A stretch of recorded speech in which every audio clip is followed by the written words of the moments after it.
Halftime show. Terry Ford hanging out. Ed Bird's here. We are rolling up until 3 on the game. Glad you could hang out. 803-404-6100. That is the phone line, the text line. Feel free to hit us up.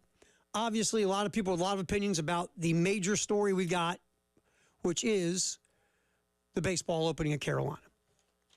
What's going to happen? What direction you're going to go in? We got another Twitter X poll up with candidates.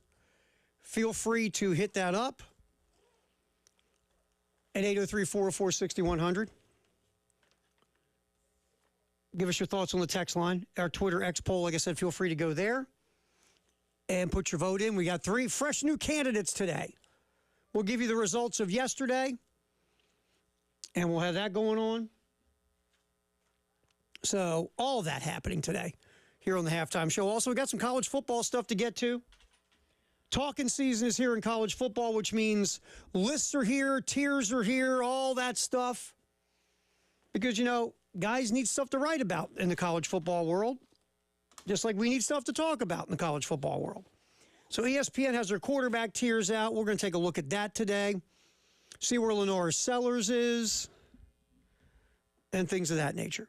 So we will we'll go through all that today. Now, as we discuss moving forward the job at South Carolina, said this yesterday. I understand reasons why fans want folks who played there, grew up there, have a connection to your school. I mean, I get it. I mean, again, it's everywhere. Everywhere you live. Where I grew up, it's the same thing. Everyone's got a connection to the school, to the the pro teams, to whatever. You always want your guys to come back because your guys know better than anybody your team, right? You just have that emotional connection to guys.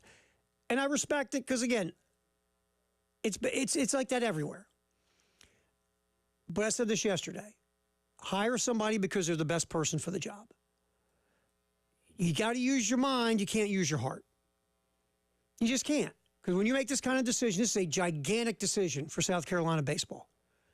You got to use your head and not your heart. As much as you want to use your heart, because, I mean, again, we do it all the time in life, right? How many decisions do we make in life with our heart? Instead of our head. And how many times we go, man, I wish I would make that decision with my head and not my heart. That's life. So this decision has to be made with your head. Who is the best guy to take this program and make it what it used to be? A perennial contender to go to Omaha. Who? That's the question. The other part of this, to be honest and be objectively honest about it, is going to be money. You got to spend money. If you want a dude with a track record that makes it to Omaha and has made it to Omaha, you got to pay for that. You know, Mark Kingston made about $700,000.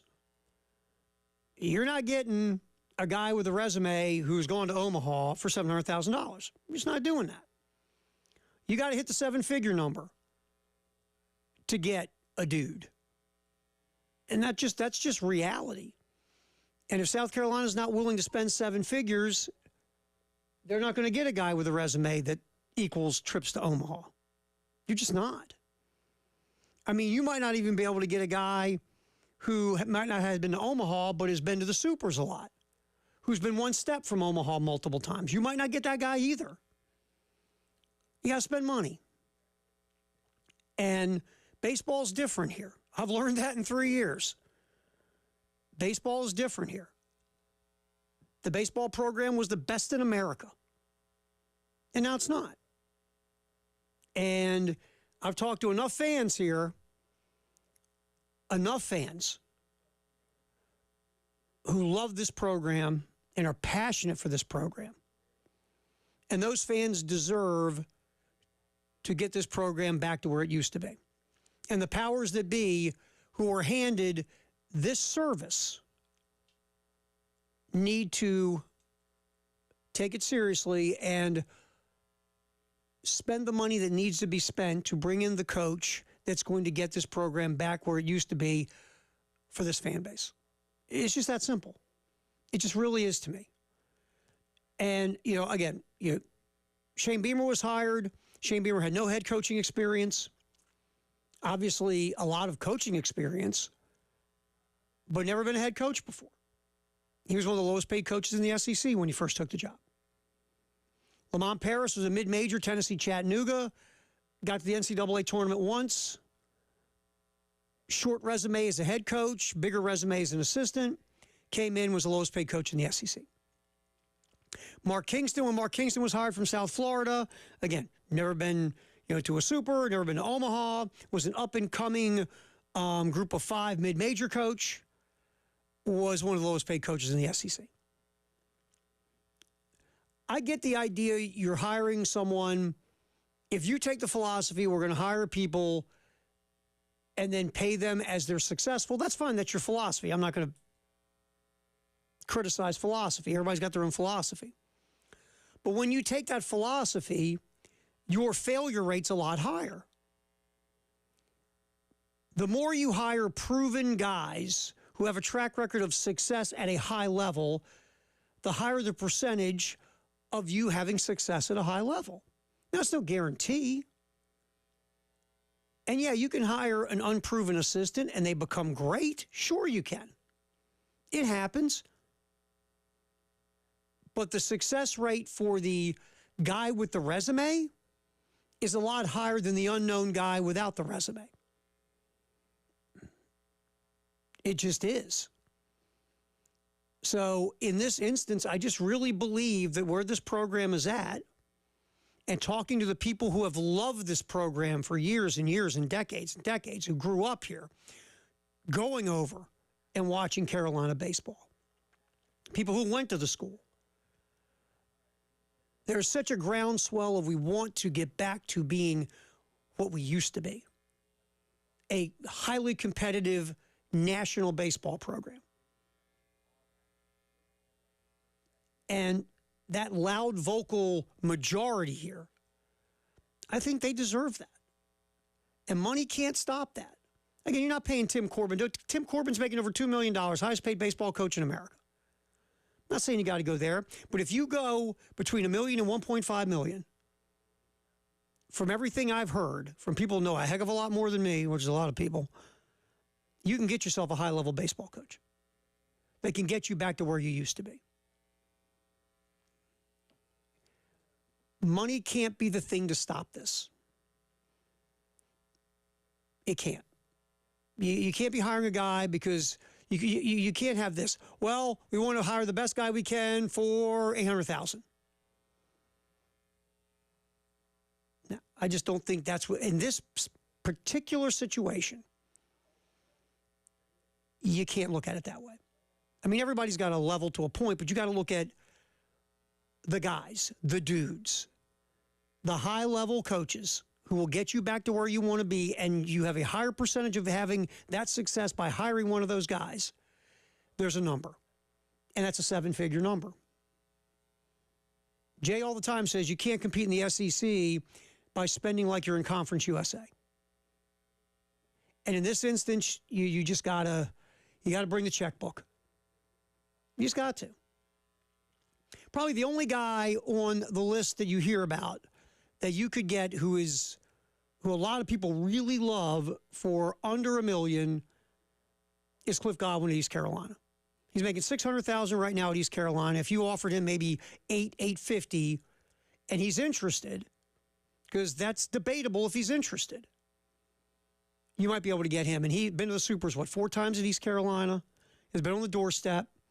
Really good coach, highly respected, but has never been to Omaha. But a lot of people think you put him in like an SEC-type program with his ability, with more resources, he could be an Omaha guy. You can probably get him for under $1 million. But money cannot be a thing. And I don't know who the powers that be that sets the budget and the limit of what you can spend on coaches across the street. I don't know.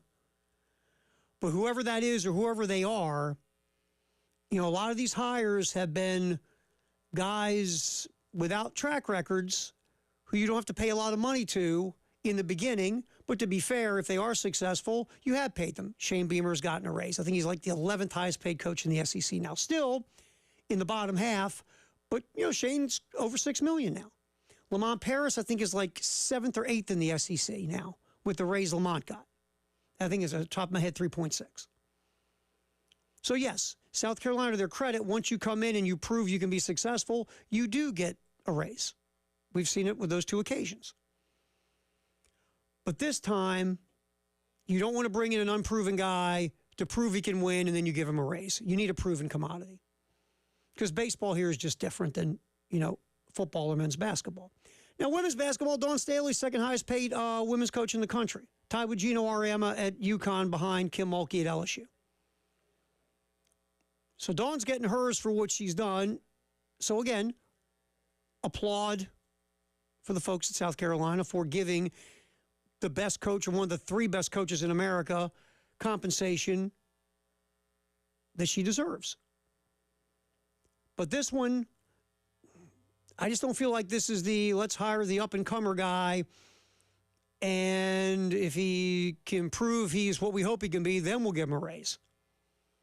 No, go get the proven guy who's been there before and has a resume and give him what he deserves, because to me, that's what this fan base deserves. That's just me. Money cannot stop this. Money can't be the reason you don't go out and get what I've been calling a dude. So we'll see. All right. 803-404-6100. Your thoughts, feel free, hit us up on the coaching search. Which direction do you want to see it go? There's many different directions here. You might be like me, go get a dude. Or you might be more like, get a former player. Or you might be, hey, I like Monty Lee. Whatever direction. It's your opinion. Opinions are what we do here. Everybody's got their own opinion. We're not in the right-wrong business here. We're in the opinion business. So feel free to lay yours out for us. Whether it's on the phone line, hit us up on the text line. We have a Twitter poll going. We're doing our candidates bracket. We're in day 2 of it. Day 1 yesterday. We'll give you those results on the next segment and give you the new Twitter X poll for the candidates. You can go vote and view it. We got all that coming up. It is a halftime show. Terry Ford, Ed Bird, 2 days in a row. Hope he's got some candy. We are rolling up until 3 on the game.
Halftime show, Terry Ford, Ed Bird's here.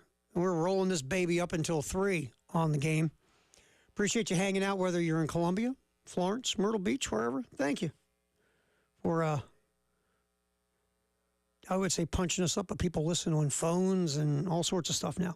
So thanks for taking a listen here on the game. All right, so we're looking at our Twitter poll. Let's go back to yesterday first, because we started the different candidates, and we're doing a Twitter poll every day of candidates, and we're going to bring the final Twitter poll together of all the winners. And it's like a bracket. All right, yesterday, our Twitter poll went with our first list of names. And we're not doing this in any particular tier or level. We're just putting 3 names out a day. Yesterday, 3 candidates that we've heard of that could be in the running for the South Carolina baseball job. Tom Walter, Wake Forest. Cliff Godwin, East Carolina. Monty Lee, interim coach now here at South Carolina. Cliff Godwin won the day with 40% from East Carolina. Monty Lee was second at 35. Tom Walter at 25 was third. That was yesterday. Appreciate you very much. Over 700 votes. We had over 4,400 views. Thank you very much. Today, and if you don't see your guy on there after, we still have tomorrow. We still have time to continue this before we get to our final bracket. Today, our candidates are Chris Pollard, Duke, Josh Ellender at Tennessee, assistant coach at Tennessee, has been very instrumental in the success of the Volunteers, and Dan McDonnell at Louisville. Pollard's never been to Omaha. Ellender has been there as an assistant, but hasn't been a head coach. Dan McDonnell at Louisville has been there, I believe, 5 times. Right now, Ellender leads the way at 39%. Chris Pollard at Duke, 36%. Dan McDonnell at Louisville, 25% so far. And a couple of comments here. One, all these guys are pipe dreams. Okay. I don't know if I agree with that.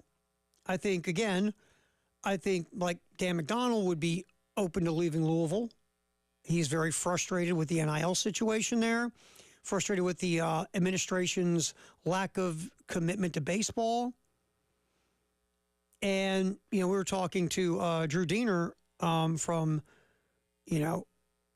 the Ville and ESPN Louisville yesterday, and he was like, look, one of the reasons that, McDonald's missed the postseason 3 of the last 4 years is that Louisville hasn't had the NIL money to win in the transfer portal or to keep players or to bring in players. So that goes to another comment about McDonald's missed the postseason 3 of the last 4 years. But if it is NIL and transfer portal issues because you don't have the funds to use them, then that's an issue. But something you got to find out. But it is true. You missed the postseason 3 out of 4 years here at South Carolina, you'd get fired. And that's what one of our commenters put up here on our Twitter X feed. And then another says Landon Powell. So, and again, we haven't finished putting up the polls yet. We still have a couple more to go till we get to our final one. But that's where we're at right now. Again, already 170 votes. Thank you very much for participating. We really appreciate it. Right now, again, Josh Ellender from Tennessee, the assistant coach at Tennessee, 38%. Chris Pollard, 35%, the Duke head coach. And Dan McDonnell at Louisville is at 25%. And yesterday's winner was Cliff Godwin of East Carolina. So we'll keep you updated. We'll keep talking about it as we move forward in this search for a head coach at South Carolina. And we'll see where it goes. We will. There, right now, you're in the early stages of it, sure, because Mark Kingston was just let go on Monday, and we're just sitting here on Wednesday. But there's got to be a balance of you want to get it right. I think that's number one. You want to get this right. Sure, the transfer portal's open. You don't want to lose your players. You want to be able to bring in players. All those things matter. But to me, what matters the most is getting this hire right for what it means for this program and this community and these fans. You got to get it right. That is, to me, the key. And if it means, okay, you're not as active in the transfer portal, or God forbid you do lose, an important player into the portal. I mean, that stinks. You want to avoid it, but you don't want to rush and make a decision just for next year. To me, you just don't. This is a long-term hire for someone who's going to get South Carolina baseball back to its rightful place. And if 2025 is okay, because you took a little bit of time to make this hire, then that's collateral damage for the big picture, right? That's just the way I feel about it. But it is a different world. It really is. And I want to get to, we haven't played this cut yet, and it was from Monday. Tyler did a nice job pulling Gary Gilmore of East Carolina about his thoughts, because Gary Gilmore's done. He's finished now that East Carolina is out of the East Carolina. Now that Coastal Carolina is out of the NCAAs, and Gary's done at Coastal. He did a very long riff about the NIL since he's leaving. He's very happy he's leaving because of the NIL world. We'll play that for you today. And look, there are coaches who hate it. I get it. There are fans that hate it. I understand. I do. And it's being manipulated for reasons that it wasn't set up for in the first place, which doesn't shock me. But I understand, that people with the taste about this. But it's not going anywhere. It's here. And you got to take advantage of it. And you got to be the best you can be in that space so you can use the transfer portal to your advantage and bring in players. Because these players are all like this. Hey, I'd love to play for you. What you got for me?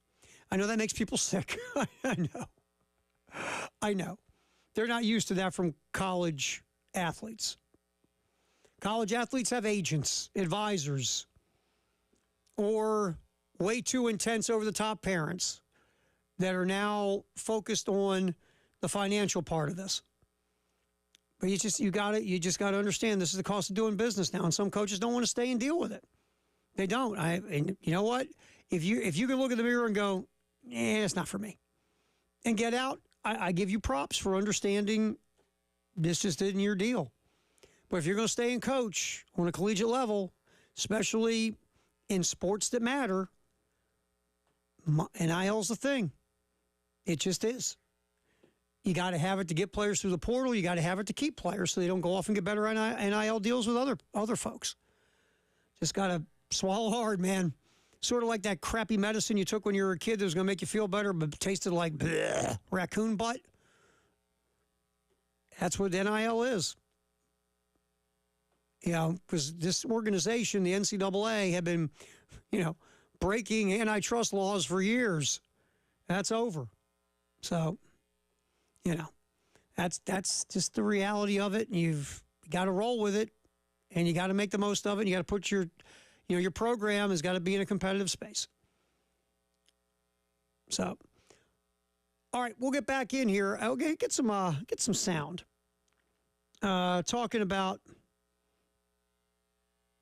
Texas and Oklahoma, because there's two parts of this. Paul Feinbaum was on WJOX in Birmingham talking about the vibes of Texas and Oklahoma officially now entering the SEC. And we were talking about, the salaries of coaches in the conference. And it's very interesting to see the salaries of the Texas and Oklahoma baseball coaches compared to SEC baseball coaches. Texas and Oklahoma have really good baseball programs over the years. I'll let you know where they go in the pecking order of SEC salaries for coaches. This will surprise you a little bit. I will get back in here and discuss that. It is the halftime show. Terry Ford hanging. Ed Bird here is steering the wheel. We go till 3 on the game.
Oh, what we're talking about, obviously, is a baseball search for the head coach here at South Carolina. It's been our conversation since, about 10:45 Monday morning here on our little radio station. Thanks for hanging out with us.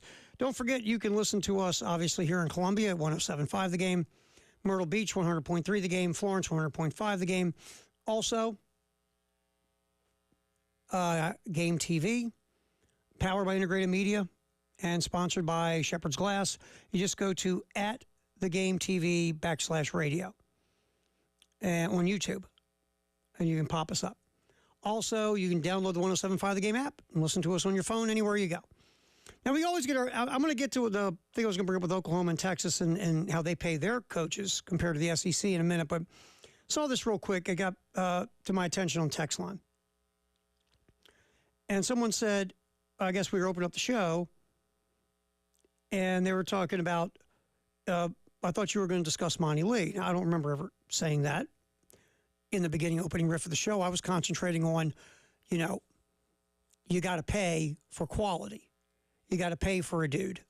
You got to hoist up a 7-figure salary if you want a guy that has a track record in Omaha or a track record of, wow, he's been really close to Omaha in a certain situation, and with more resources and better resources in South Carolina, he could kick through the door. You got to pay for those guys. And they're 7-figure deals. Everyone except probably Godwin at East Carolina, who's only making $600,000. You probably, like I said before, you pay him $850, and if he is interested in actually leaving East Carolina, which I don't really know if he is, but if he is, that kind of salary could get him to Columbia. I was just saying, please, let's hope this isn't a search of, let's get the best guy for only this much money. Because I just don't think that's the way you go about this, because baseball's too important here. I didn't bring up Monty Lee. The Monty Lee thing, to me, and again, Monty Lee is loved here. Monty Lee was part of, obviously, Ray's staff for the golden years and the good times. Monty has come back again. Went to college at Charleston, coached there. Good baseball guy. My thing with Monty Lee is, again, for me, if I'm hiring, again, I want a guy that's been to Omaha or has knocked on that door multiple times at maybe a smaller school. That if you're going to come to South Carolina with more resources and all the other advantages of being at a baseball school in the SEC where there's a passion in the community, maybe you can kick that door in. Like Godwin at East Carolina, 4 trips, I believe, to the Supers. Pollard at Duke, a bunch of trips to the Supers. Maybe those guys at South Carolina can get over the hump because of what we just said. And then we have the guys who have been to Omaha we've talked about.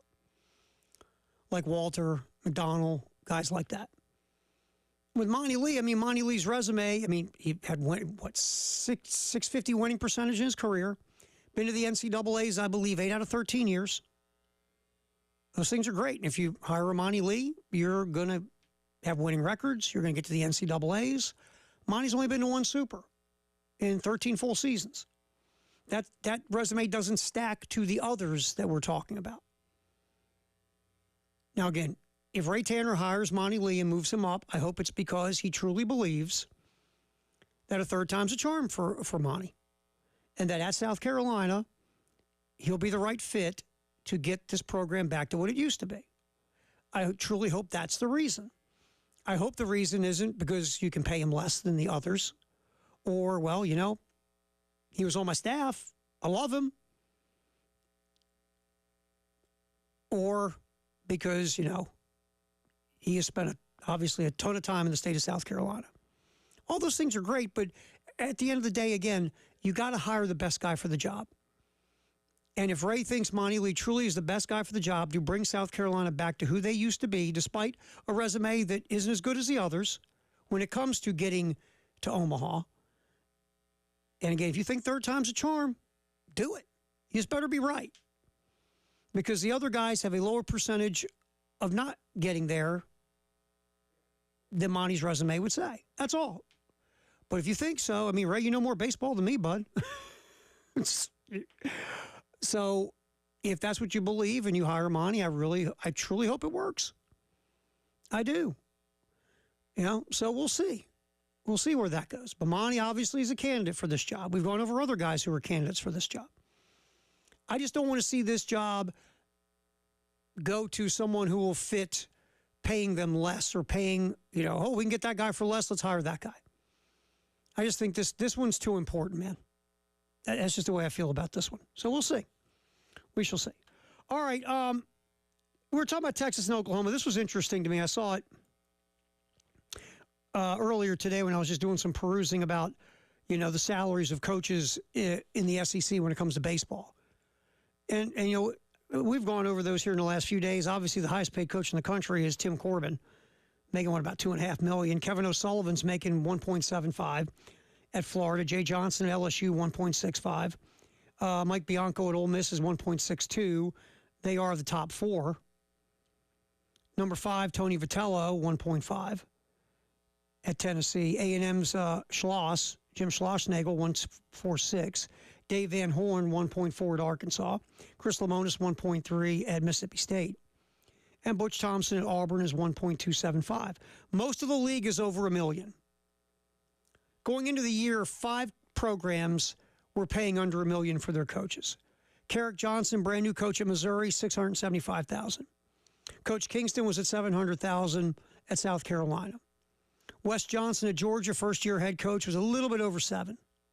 But his contract, from what I see, increases every year. So he's going to move up. Nick Mangione at Kentucky, $705,000. He got a new deal. That one also goes up every year in some small increments. Alabama, Rob Vaughn is making $900,000. You're thinking Alabama didn't care about baseball. Yeah, guess what?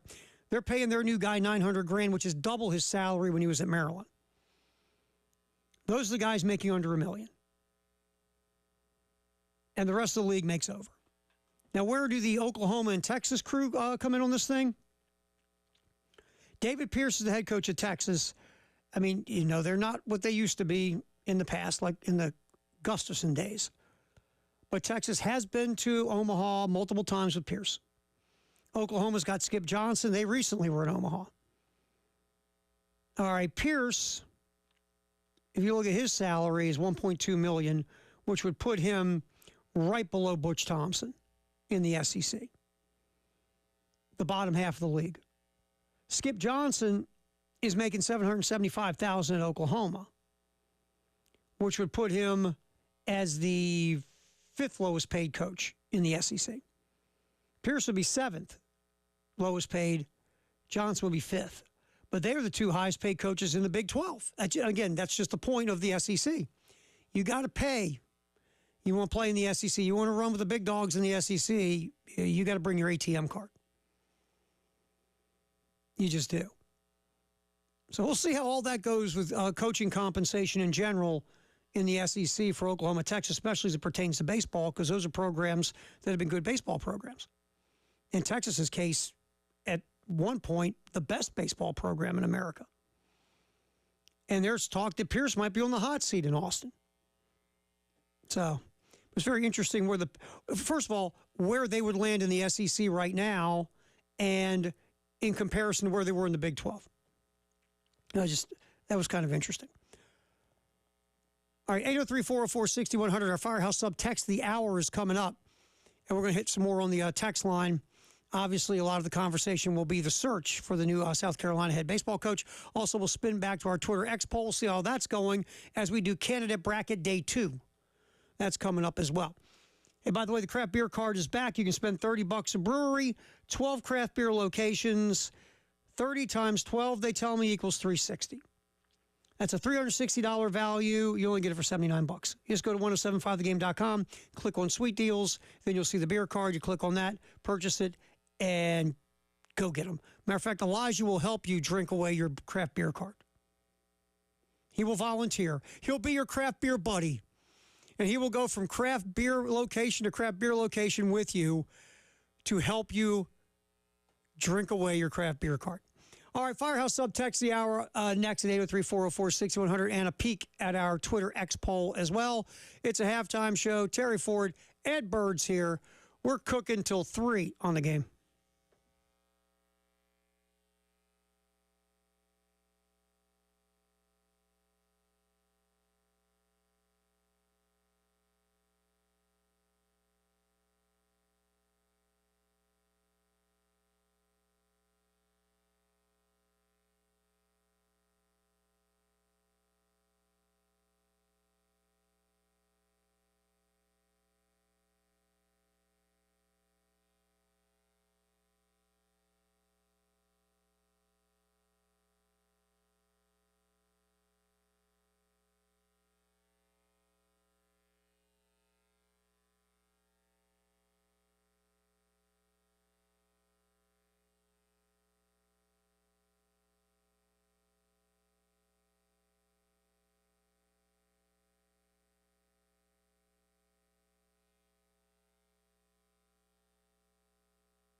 Halftime show, Terry Ford, Ed Bird.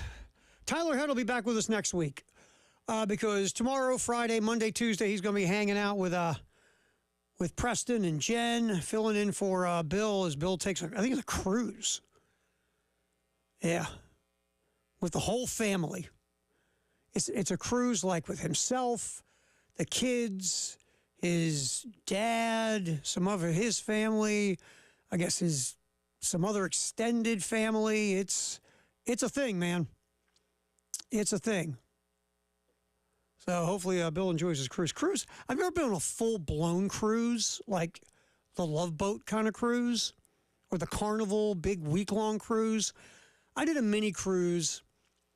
My ex, at her job, she won some, performance goal thing in sales, and she got a trip to the Bahamas. So we went a week to the Bahamas.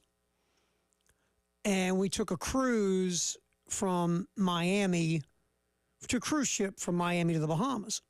So it was a little mini cruise. But it was cool, man. It was a buffet. It was ridiculous.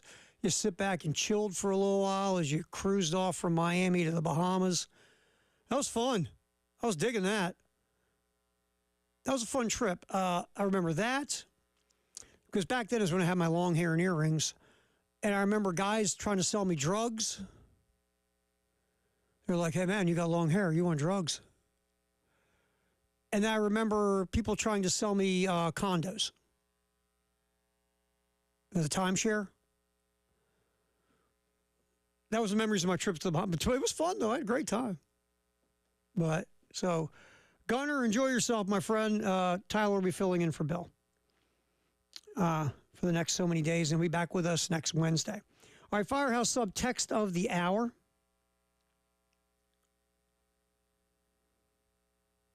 We got a bunch of these. I'm trying to look for at least one. Here's one. Let's go with this. I think the best thing to do is not worry about what the people of South Carolina think, but go out and hire a good coach that's been to Omaha, that knows what it's like to win. Just get some fresh blood in here. Start playing fundamental baseball, always trying to hit home runs instead of base hits and driving in runs. You strike out too much. It's ridiculous. And we appreciate the text like always. And that was an anonymous text. Yeah, anonymous texter. So thank you very much for that, though. We appreciate it. Yeah, that's one school of thought. And again, the way I feel, again, if I was sitting in the chair to hire the next baseball coach at South Carolina, my first goal would be to get a guy that has been to Omaha. A guy that knows the plan, has the process, has been successful. Tyler and I were joking about it the other day. A guy that knows all the good coffee shops and the bars and the restaurants because he's been there so much. The people of Omaha call him, hey, you going to be here this year? Because you're here a lot. To me, that's a guy, but you got to pay 7 figures for that guy. You do. Now, there's some guys out there that listen to you, like a Dan McDonald at Louisville. Tom Walter at Wake. Both have been there. I mean, Chris Lemonis' name really hasn't caught any traction. Lemonis has been there twice. I mean, McDonald's been there like 5 times. There are guys out there who have, made it to Omaha that you could talk to. Now, it's going to cost you. It's going to be a 7-figure deal, plus obviously the assistants. You got to pay for staff. And then there's something, and Elijah said this to me just a few minutes ago, that, with some of these guys, there'll be a buyout of some sort. Because that's reality too. So yeah, you're going to have to strap on your big boy pants and break open your wallet and drop some cash to get one of those guys. Those are the guys I'd prefer to get, but they don't come cheap. But where you want to go back to being, those are the guys that can get you there. They have the least failure possibilities because they've been there, done that.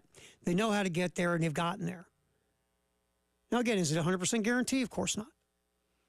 But it's a bigger guarantee than the unknown or the guy that hasn't gotten there over God knows how many years, and you're hoping that maybe you're the place that he can get there. Now, that second level of guys, we talked about it. One sitting at Duke, one sitting at East Carolina that have been to the Supers multiple times at places where you think aren't as good of a baseball gig as South Carolina. And getting to South Carolina from Duke and East Carolina, taking that level up to the better job with the better resources, that could push them over the hump and get them to Omaha. That's the next level of guys. But again, they're going to cost 7 figures too. Well, not Godwin at East Carolina. I don't think that's a 7-figure guy. I think, again, we talked about this earlier in the show, 850. I don't even know if Godwin's got a buyout and how big the buyout would be. Elijah's researching that right now for us. Because I think that when you look at everything, and if you're just being objective, not saying who you want, but just look at the lay of the land. You know, Godwin just has not wanted to leave his alma mater of East Carolina. He doesn't want to leave. The word is, the skinny is, the only gig he would leave for is Ole Miss. That's it. But how true is that? I don't know. I don't hang out with Godwin. Got no clue. If he is open to leaving to test himself in the best conference in baseball and to coach in college baseball truly on the highest level and to compete with the best of the best, South Carolina would be a really good spot for you. We just don't know, is Godwin's name in the mix for real, or is it just maybe my agent can get me more money? I don't know. And how much of a buyout, how much of that is a thing? How much of that could be a deal breaker? To me, again, if you want one of the upper level guys, you're going to have to pay for it. If that means a buyout too, that's what you got to do. Like I said, I'm hoping that money isn't going to be the deterrent of getting a true high-level guy. Again, no one's saying pay Tim Corbin money because nobody's close to that, to be quite honest. He's the only guy making over $2 million that we know of. But you see the range. Between $1 million and $1.5 million will get you a guy, a dude. It just will. So we'll see where all that goes. But buyouts are part of that. You know, getting a staff together is part of that. Those are all a reality in this scenario. Plus, you know, we've talked about, you know, David Cloninger brought it up and others, you know, at some point you got to look at the upgrades for Founders. What can you do there to shine up the ballpark, shine up the baseball facilities? So all that's in the mix here to get yourself back to where you used to be. All right, football, and some baseball in the 1 o'clock hour on the halftime show here on The Game.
Halftime show.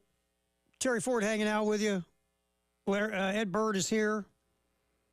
We're rolling up until 3 o'clock on the game. A lot of conversation, obviously, about the South Carolina baseball coaching search. We'll get back to that. We will. Right now, our Twitter X poll is rolling along. Candidate bracket number 2, very close. Candidate bracket number 1 yesterday was Cliff Godwin, East Carolina, Monty Lee, the interim coach here at South Carolina, and Tom Walter of Wake Forest. Cliff Godwin of East Carolina was leading the way yesterday. So he moves into the next round for us. This is the way it works. Bracket 2 today is Chris Pollard from Duke, Dan McDonald at Louisville, Josh Elander from Tennessee, their assistant, who has done a heck of a job helping out Tony Vitello. Right now, Elander, Tennessee assistant, leading the way at 38%. Chris Pollard at Duke, very close at 36%. Dan McDonald at Louisville at 26%. So that's where our poll is right now. Bracket 2. And the winner of that will move on with Cliff Godwin into the final round. And then we'll have a new one with fresh candidates tomorrow, and that's kind of how we're working it. To get to our final one, which will probably be Monday, I guess, once we vet through. I think we could have 2 more days of the bracket.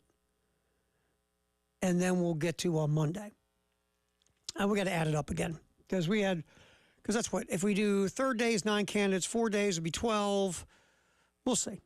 But either Friday or Monday, we'll do our final bracket with the winners of our preliminary bracket. And then we want you again to vote and give comments on that one as well. And we appreciate it. We always love when you participate, whether it's on the phone, whether it's text, whether it's our social media platforms. We love hearing from you. You know, again, the good and the bad. We're in the opinion business. So we love hearing from you about the topics of conversation we have here on the radio station. All right, football in the 1 o'clock hour here on the game. ESPN, because again, it's talking season. David Hale of ESPN put out his college football quarterback tiers. Now, David did it with teams, not just one quarterback, but he used the whole quarterback room, which is interesting. And in tier 1,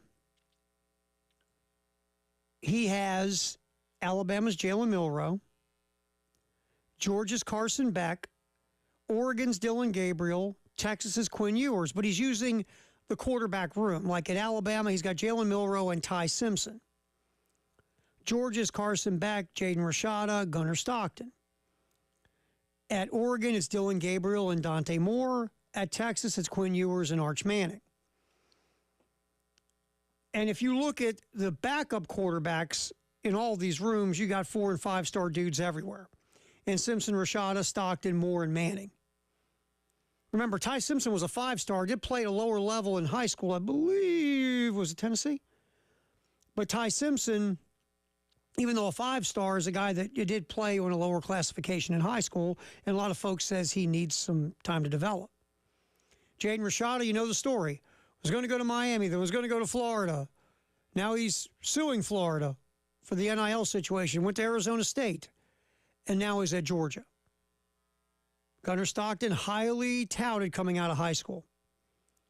Dante Moore as well. Dante Moore was a 5-star, went to UCLA, and then left saying, I want to go somewhere where I can develop. That was not an indictment at all on Chip Kelly. And of course, Chip Kelly left too to be the offensive coordinator at Ohio State. Dylan Gabriel will be the starter. Dante Moore will sit back and learn. And then the way this seems to be, Dante Moore will take over the controls at Oregon.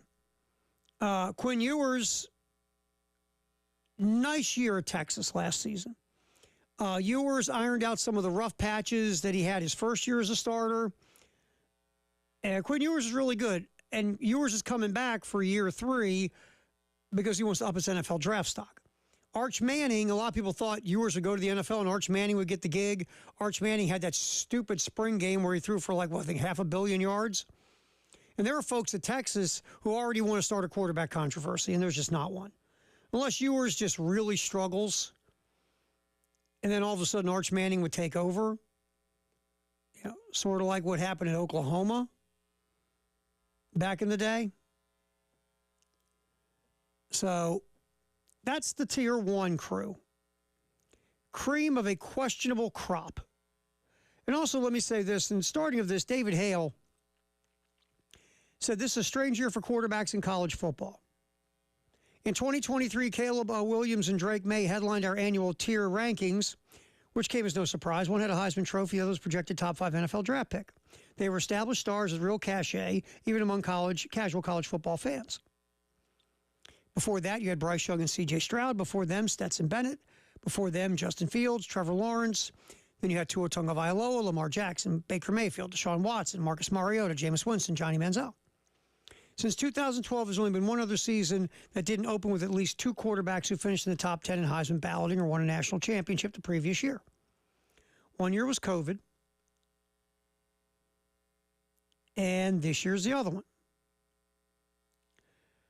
In 2024, Jalen Milroe is the only quarterback to finish in the top 10 in Heisman voting to return. And no one's looking at Jalen Milroe as a future NFL quarterback, not to be mean. Like, if I look at this Tier 1, I probably wouldn't have Jalen Milroe in the Tier 1. He got better as the year went along last year, but still, he can take off with his legs and make all sorts of plays. He's a good deep ball thrower, but that intermediate and short area, Milroe struggles with consistency. Could he be better this year? Sure. But this is a tier list coming out of last year going into this year. Tier 2 is interesting as well. It is called Tier 1 with an asterisk. 6 players are there, or 6 programs. Noah Fafita, Arizona's quarterback, who was excellent last year. Colorado's Shedeur Sanders, who, when he wasn't running for his life and getting killed, showed he could spin it. Kansas's Jalen Daniels, when healthy, was a real threat at quarterback. Miami's Cam Ward has put up numbers everywhere he's been. Utah's Cam Rising, I think this is his 10th year. I think Cam Rising's in his 30s. But Cam Rising is a guy that, when playing, was a huge contributor to some very successful Utah teams. But you got to keep Rising and also Jalen Daniels at Kansas healthy. But I would honestly put all those guys ahead of Jalen Milroe. That's just me. Now, if Milroe can develop as a thrower to go with the crazy skills he has as a runner, you got a different ball game there, right? Then you have Tier 3, which is checking the upside meter. Seth Hennigan and Cade Cunningham at Memphis. Missouri with Brady Cook and Drew Pine. Ohio State, Will Howard, Devin Brown, Julian Sayin. Ole Miss, Jackson Dart, Walker Howard. Again, a bunch of, here you got transfer portal in Will Howard, his first year at Ohio State. How's that going to work? Will Howard was good at Kansas State. We'll see how he translates into the Ryan Day / Chip Kelly offense. Ole Miss, Jackson Dart. There are people who love Jackson Dart more than I do. But Jackson Dart's, he's a good college quarterback. I don't think he's wow, but he's good. And he's running a very quarterback-friendly offense at Ole Miss. And obviously, Walker Howard, a former high-level prospect coming out of high school. Julian Sayin at Ohio State, 5-star kid. Sitting at 3rd string right now behind Devin Brown and Will Howard. Brady Cook, really good last year. Really took a step forward last year. And then you have Hennigan at Memphis. So that's a very interesting tier. You're asking me, Tara, where is Lenore Sellers? Let me spin down there for you. Well, let me get to the Lenore Sellers tier and the explanation of that tier. Because Spencer Rattler was on a higher tier last year. Here is where Spencer Rattler of the South Carolina quarterback room is, according to David Hale, ESPN, with his tier rankings. South Carolina's quarterback room, tier 14. The Devils you know. According to David Hale, here's a scenario facing fans of these teams. Do you root for the guy who has played a few games and rarely looks good to win the job, or do you go for what's behind door number 2?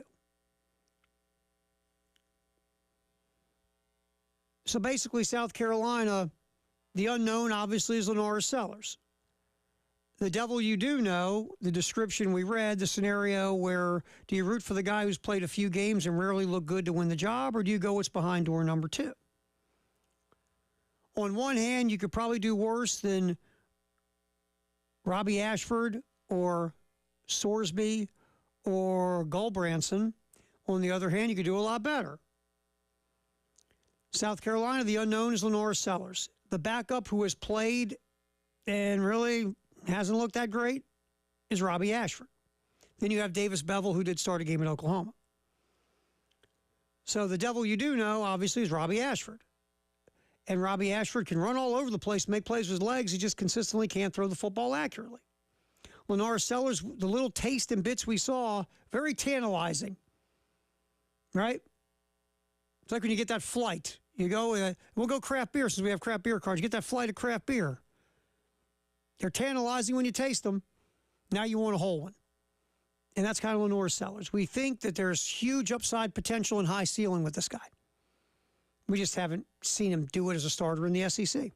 And we know Sellers is a starter and Ashford's the backup. Very clear.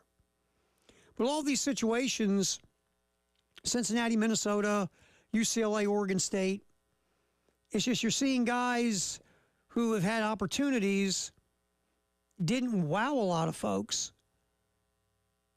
but could be getting other opportunities just because of the way the quarterback room is laid out. Maybe the other guys in the quarterback room are very unproven. So tier 14 is Lenora Sellers for South Carolina. And, you know, we'll check out this more of the tier as we move through the talking season. Probably get some more tomorrow, but that's the start of the tier rankings for quarterbacks, according to David Hale from ESPN. I will come back in the halftime show. The College Football Hall of Fame. They've put out their list. We'll get into that coming up here on the halftime show. Terry Ford, Ed Bird's here. And yes, he brought candy. So you can come back tomorrow. You can come back tomorrow, Ed. You brought candy. We're here till 3 on the game.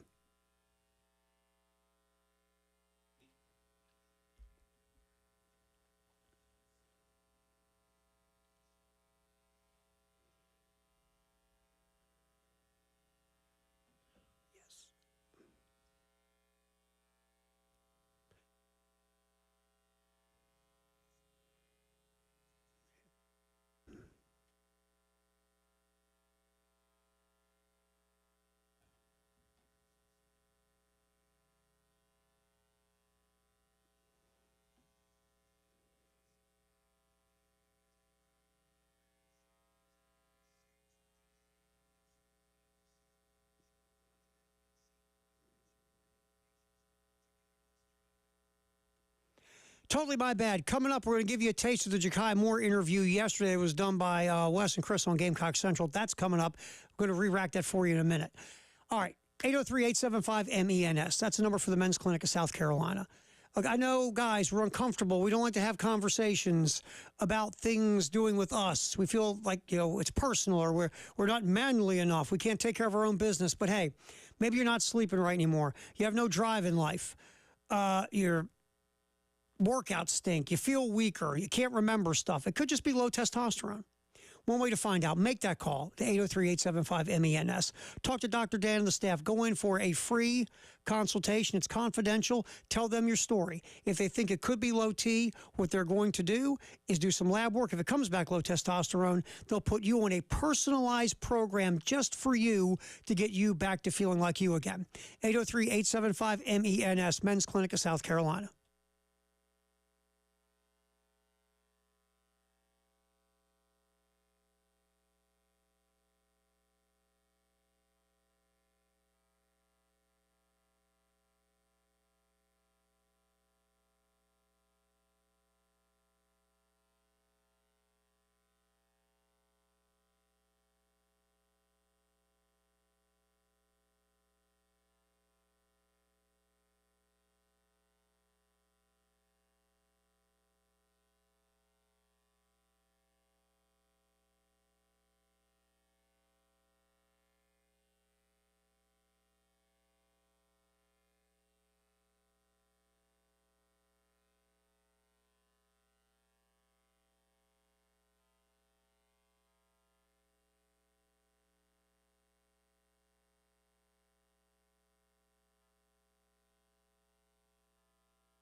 All right, what's up, everybody? Welcome back in. This is another edition of the Garnet Trust Hour on both Gamecock-Central and on the game. We got a very special guest joining us here today. It is South Carolina veteran offensive lineman Ja'Kai Moore. Ja'Kai, I know you guys have just started summer workouts. You got a lot going on, man. So first of all, we appreciate you taking the time. And second of all, how you been doing? Of course, anytime, man. And Wes, I've been good, man. Just working out every day, and it feels good to be back with the team, especially the O-line. I feel like we've made some big strides in these past 3 to 4 weeks as we've been on break, and time to get back now. I feel like we've made great strides in just working with Luke Day, and I feel like it's going to impact us during the season. Yeah, so Ja'Kai, I know Coach Beamer has been doing those welcome home tours like in late April and May, and he really talked about the O-line quite a bit and how May was kind of a month. It's one of the maybe rare months that football players can kind of take a little bit of time to rest and reset.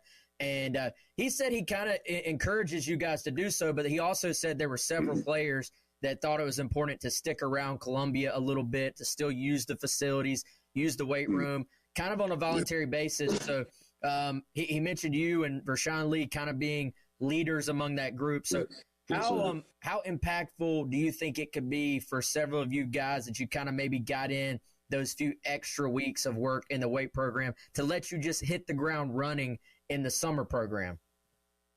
I feel like it impacts us tremendously. I think that what we're doing in the summertime, like literally they could have been at home doing nothing, just sitting at home playing the game. But the O-line, we want to work, and we're finding ways to get better and just increase ourselves. And I felt like doing the work during the summertime has made such a big difference that we're going through rolling. So I feel like as long as we go off that, and we'll be good.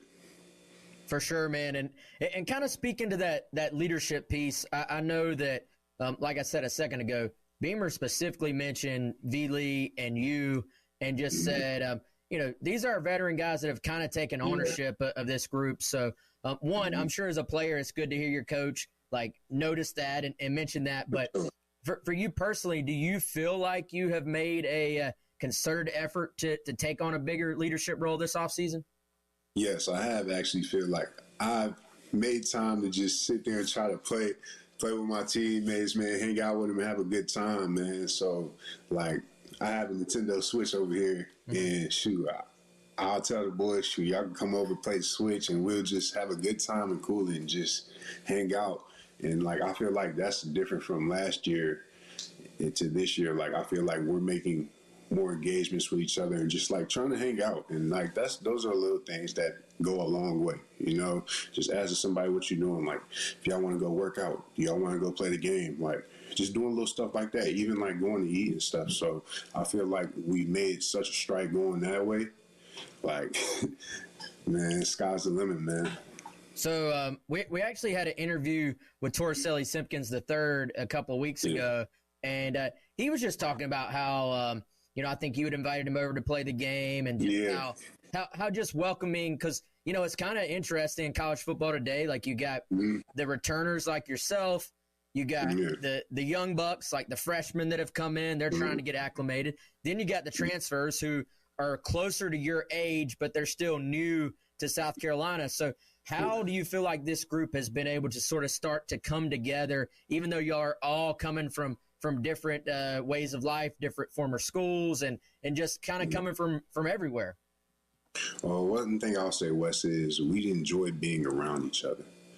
Oftentimes there's these cliques. You have the one clique right here and one clique right here. I feel like we all join together and we can just go and hang out together and there won't be any problems. There's nobody having any problems with anyone on the team or anything. We have a good group of kids, and also the young bucks Josiah, Blake Franks, Cam Pringles, all them boys. It's they're willing to work, and we just bringing them along, and they doing the stuff themselves too, man. So I'm happy about that.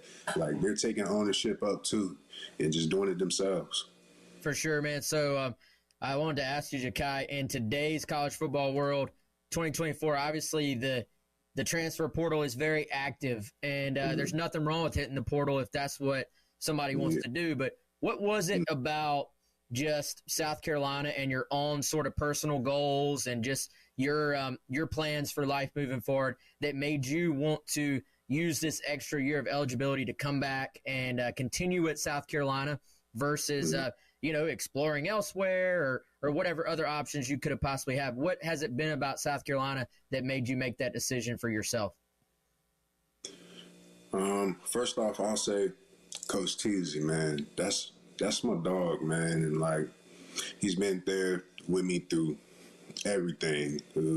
So one thing is I enjoy my strength coach. I love Coach Day, Coach Teasy. That's my man. So like, I feel like I built such good connections that I feel like I can end off strong here and like on a good note. And I just have all good vibes. And like, yeah, the transfer portal is there, but I don't want to go anywhere else. Like, I feel like this is where I want to finish my seasons at. Coach Beamer also told us that you've brought some valuable versatility to the offensive line. And I know you guys cross-train. Like, several guys have played like guard and tackle or guard and center. But I was actually looking at your bio, man, and it's like, Ja'Kai did this many games at left tackle, this many games at right tackle, this many at left guard, right? You really have kind of played all four of those spots. How valuable do you think and kind of hope that can be for your team this year, that you sort of have a comfort level and SEC experience at that, not just practice reps, SEC experience at multiple positions? I feel like that goes a long way, just knowing that I can play every position and like I have the experience to go out there and play 4 positions, 5 positions. I feel like having versatility like that, we can spread it around, flip it up anytime that we want to. If something isn't working, we can go this way, we can go a different way, and just see how things are fitting without really like taking a step off. You know what I'm saying? For sure, man. For sure. So, Ja'Kai, how, as you kind of look back on the spring, both in terms of the O-line in general and just yourself, as you kind of look back on the 14 practices and just the learning experience as well, kind of implementing all those new guys we were talking about, how do you feel like in general that the spring went for you and your group? I feel like we took a stride, but of course, we're not all the way there yet. Yeah, but I feel like we took a good stride, but as long as we keep our head down and we keep working and we stay consistent with our craft every day and just the extra work that we're putting in right now, we're hoping that it's going to show off, when time comes. So, yeah. For sure, man. So I think it's kind of been interesting talking to some of your teammates about their first impressions of Sean Elliott. And, high energy guy. And obviously – he is, run game coordinator, so he's working with the tight ends, but he's involved in some of the run game stuff, some of the schematics. Ja'Kai, I kind of forget. So I saw Coach Elliott when he was here, like, previously. So I already knew he was a little bit, high energy to say the least. But what for you guys, getting to be around him on a day-to-day basis and, get kind of exposed to him for the first time, what has been kind of your first impressions of Coach Elliott? Coach Elliott, man, he's a man. One thing I'll say, he doesn't fake it. He brings the energy every day, and he comes with a positive attitude and a positive mindset to just get better. And that's what I'll say. Like, he instills that. Like, you're not going to go over here and just have a terrible day with me. Like, I'm going to get on you, and we're going to have a good day. So, yeah. Ja'Kai, I think, when you look at sort of any team, I feel like kind of from year to year can take on its own personality, its own kind of vision, and it can shift. Last year, a lot of it was built around the passing game and Spencer and Xavier Legette and those guys. You look at the potential of these QBs with Lenora Sellers and then Robbie Ashford. There's some athleticism. There's some run game there. Then you look at the running backs you guys added to that group as well. What have you seen, without giving anything away, but what have you seen from just those quarterbacks and kind of what they could bring in terms of some athleticism and the QB run game potentially to make some things happen this year? I think if we're talking about just run game and pass game, I feel like we got some explosion. So I feel like any game we're going to be in there just competing, like not giving too many details, but like our QBs, they make plays, and it's like one thing. Lenore's very good, Robbie's very good, and like I feel like Luke is too, man. So those are three QBs that I feel like can go out there and just do their thing without any fall offs and nothing switching up. So that's one thing. Yeah, for sure, man. All right, y'all, we're talking to Ja'Kai Moore. We're hanging out. This is the Garnet Trust Hour. We're going to take a quick break. Then we're going to continue on. We're going to talk a little bit about Ja'Kai's career to this point. We're going to look ahead to this season, and we're going to talk a little bit about off the field and what Ja'Kai likes to do in his free time. We'll be right back on the Garnet Trust Hour. All right, that was yesterday's Garnet Trust Hour. Wes Mitchell talking with Ja'Kai Moore, offensive lineman at South Carolina. We'll give you a little taste of that conversation from yesterday during football, sponsored, of course, by Atlantic Windows and Doors. We'll slip back in here. We'll get to the College Football Hall of Fame list. That is next. Halftime show. Terry Ford, Ed Bird on the game.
What we're talking about, you're talking about, we're all talking about, obviously, besides the baseball search, which we're going to get back to top of the hour, 2 o'clock, with what's trending at 2.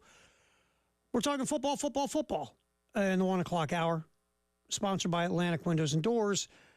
College Football Hall of Fame list is out for 2024. And 2 no-brainers had the list. Oh, jeez. Hold on. Get my computer straight. 2 no-brainers. Nick Saban, Urban Meyer. Real simple. To me, I mean, again, I've not a hot take. I don't do that here. Nick Saban, to me, best college football coach of all time. Urban Meyer. Saban and Urban Meyer were 1-2 for a while as the best coaches in college football. And both of them are Hall of Famers. Look, I know it's tough because we're such prisoners of the moment, right? Urban Meyer was a dumpster fire in Jacksonville as a head coach in the NFL. You know, the biggest thing you're going to take from Urban Meyer's time as a head coach in the NFL is that shot in the bar where him and the girl are dancing, and the girl's not his wife. That's the one we're going to remember, right? You know, Urban staying behind while the rest of the team flies back to Jacksonville so he can hang in the bar. But you got to push that aside and remember, Urban Meyer was a great college football coach. Took Utah to a New Year's Day bowl game or a BCS bowl game when Utah wasn't in a power conference. Remember, Urban Meyer laid the groundwork of what Utah is now under Kyle Whittingham. Then Urban Meyer goes to Florida, gets that thing back on the right track, win a national championship. 2, matter of fact. Then Urban Meyer, leaves because whatever reasons Urban Meyer always gives you, he's going to leave because that's part of Urban Meyer. I think that was one where he wanted to spend time with his family. After a couple of years, he got tired of his family. Decided he wanted to get back into coaching. Went to Ohio State. Luke Fickell had a rough, 6-7 as the interim coach after Tatgate, which now we look at it, God, was that silly.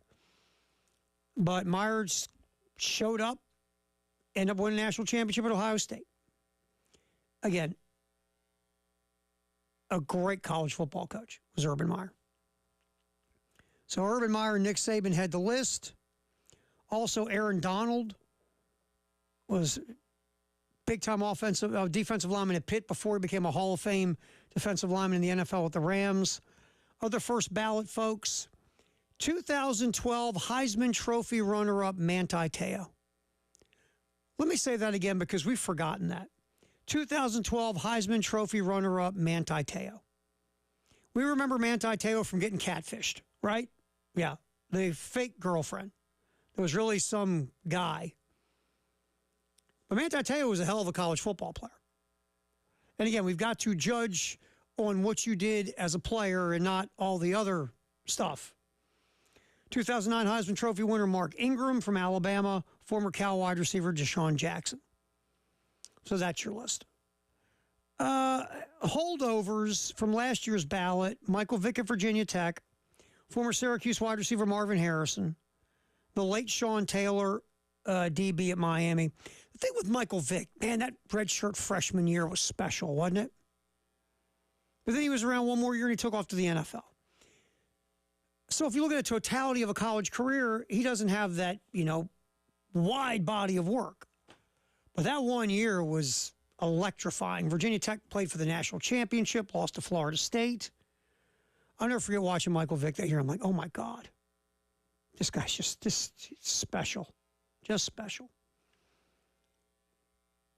So that's the list for the College Football Hall of Fame. Let's grab some sound, talk a little college football. Paul Feinbaum was on our sister station in Birmingham, Jocks, and was talking about the vibes of the Texas, that Texas and Utah are now officially to Utah. Texas and Oklahoma are now officially entering the SEC. That's cut 2, Ed Bird. Hit that for us. Cole, I just detected a genuine enthusiasm from both sides. I mean, I would be walking through the lobby and the OU basketball coach would come up and say hello, or somebody on the Texas side. And I think we look at these two schools as giants, and quite frankly, they are. But they are really excited to be part of the SEC, and I think everyone else was too. And I think the thing that you referred to a minute ago with Castiglione and Del Conte, some people knew this, but I mean, these guys are literally best friends. They're with the two most bitter rivals and the two biggest schools in the old Big 12, and I thought it was just a breath of fresh air, as opposed to the cavalcade of ADs who are trying to protect an embattled coach or not trip over something in relation to the NCAA house. And Del Conte just had fun with it. I mean, he knew what he was doing, and he knew where he was when he said what he did, especially about the Florida-Georgia game and the Iron Bowl. But he didn't care. And as you saw in the video, Castiglione was just like he was like the groom laughing at his brother-in-law's just incomprehensible toast at the rehearsal dinner. You know, Texas, Oklahoma, the SEC, I remember a couple of years ago when it happened, or a few years ago now when it was announced, and everybody kind of focused on Texas, right? Oh, Texas, big brand, lots of money. Texas, they have their own Longhorn network. Woo! Boy, that thing was really thrilling. But the better football program has been Oklahoma.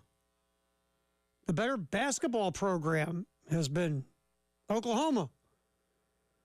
But Oklahoma, as big of a brand that Oklahoma is in the college athletic landscape, Texas has so much money and they're so loud and they're so Texas that they always get looked at first before Oklahoma. Now, Texas last year finally decided, you know what, we're tired of being underachievers and kind of being a national punchline because we're underachievers. We say we actually go out and do something for a change on the football field. And Texas got to the college football playoff. It made a heck of a comeback and almost got to the championship game. Now, are they sustaining success? I don't know. We'll see. I'm not ready to say they're back like the Mac Brown days, but, 1 year, you got to start somewhere, right? Oklahoma had a 10-win season last year and kind of stubbed their body parts, or they'd have been in the fight for the college football playoff out of the Big 12. But Oklahoma, it started with Bud Wilkinson back in the 40s and 50s. Continued on with Chuck Fairbanks and Barry Switzer. Kind of took a little hiccup there with Schnellenberger and Blake, but then Bob Stoops got Oklahoma being Oklahoma again. Lincoln Riley, took over the keys to the Porsche, and we'll see where it goes from here. But Oklahoma, far and away, the better football brand if you look at consistent success over decades and decades and decades. All right, also, here's Paul Feinbaum talking about Greg Sankey's thoughts on the SEC and the Big Ten leading the changes in college football. That's cut 3, Edward. Yeah, I think he addressed it, and I think it's pretty obvious. And Cole, you just think about what happened last week, and you juxtapose that 3 weeks ago at Amelia Island with the ACC when it was a scramble, and every question was about the future of the league and the relationships. And what Greg Sankey has laid down with Tony Petitti is the new normal of college athletics, and at first it seemed like maybe perception, but now it has clearly cemented into reality. And everyone else has coalesced about that, and that's fine. But it's necessary, and I think you now know why this had to be done. They had to form an alliance to set the wall up for these lawsuits because of the mismanagement of college athletics for the last forever. These leagues felt like they had to protect themselves against a complete collapse in court, which they expect. Look, Paul Feinbaum there talking about Greg Sankey and how Sankey and Tony Petitti in the Big Ten are basically going to set the bar for college athletics moving forward because they're the two big dogs. But make no mistake, Sankey and Petitti are setting the bar for the SEC and the Big Ten. That's their job, right? Their job isn't to give a bleep about the ACC or the Big 12 or the Group of Five or the mid-majors or the small Division I schools. They don't care about any of them. Their job is to push the agenda for the SEC and the Big Ten and for the power leagues, but really for the SEC and the Big Ten. Because really it's the power two, the really powerful two, and then the other power two. Or the power two, the power one, and the falling apart power one. It's really what you have. Sankey and Petiti are about themselves, which that's what they're hired to do, be about your leagues. And they got smart. Where Kevin Warren was fighting with people, Petiti said, well, if Sankey and I get together, we can kind of run this thing. And make no mistake, that's their job. That's what they're hired to do, and that's what they're looking at. All right, we'll come back. Firehouse Sub, text the hour at 803-404-6100. Halftime show. Terry Ford, Ed Bird, we're hanging here till 3 on the game.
Halftime show. Terry Ford hanging out with you. Ed Birds punching the buttons and steering the wheel as we go till 3 here on the game. What's trending at 2, sponsored by Gamecock Traditions and Traditions Fine Jewelry. Obviously, what's trending and continues to trend here is the search for the new baseball coach at South Carolina.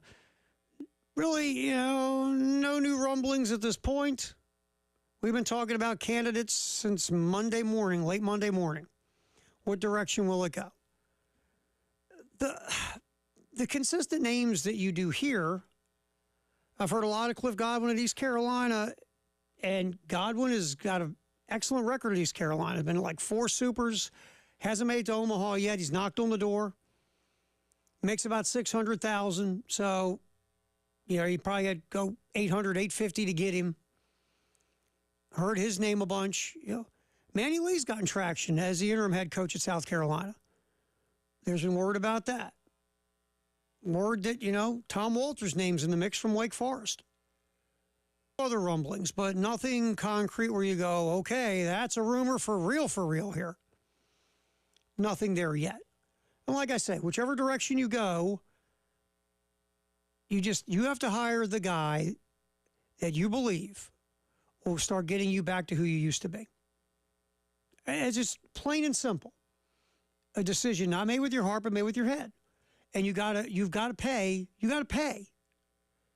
If you want to go get a guy with a real proven track record of going to Omaha that gives you the highest percentage of success to get you where you used to be. It's not perfect, but a guy with a resume who knows how to get to Omaha, you have a better chance of being correct with that guy than a guy that's never been to Omaha or an unproven guy who's never even gotten to a super. So, to me, that's where you're at. You got to make the right hire. And if you want to get back to Omaha, you got to get a guy that knows how to get there or has been really close to it multiple times. And like I said earlier, you believe coming to South Carolina with more resources and a huge, passionate fan base can get that guy over the top. But whatever direction you go, I'm hoping that money isn't a huge factor in it. Because baseball here is just different than football or men's basketball. Or basketball in general. I mean, Dawn Staley now is the second highest paid coach in women's college basketball. Because she's that good, obviously. And right now you're running the best program in college basketball, women's college basketball. And you should be paid like it. I mean, Kim Mulkey now, because, she got the gig at LSU, makes more than Dawn. Dawn and Gino Auriemma both make a little bit over $3 million. So Dawn is well paid for what she brings. But baseball here used to be, it was one of the best programs in America. And this fan base wants to get back there again. They want to have a program that is in the mix to go to Omaha. That is on the level of the Tennessees and the Arkansas and the best programs in the SEC, the Floridas, the LSUs. You want to get back there. This hire has got to be that guy. To me, it's just, again, looking for some up-and-coming guy in the group of 5 or a mid-major. No, probably not. A guy that, make a regional or 2, and everybody thinks he's got a lot of high ceiling, and one day he could be. Sometimes you hire that guy. I don't think this is the time to hire that guy.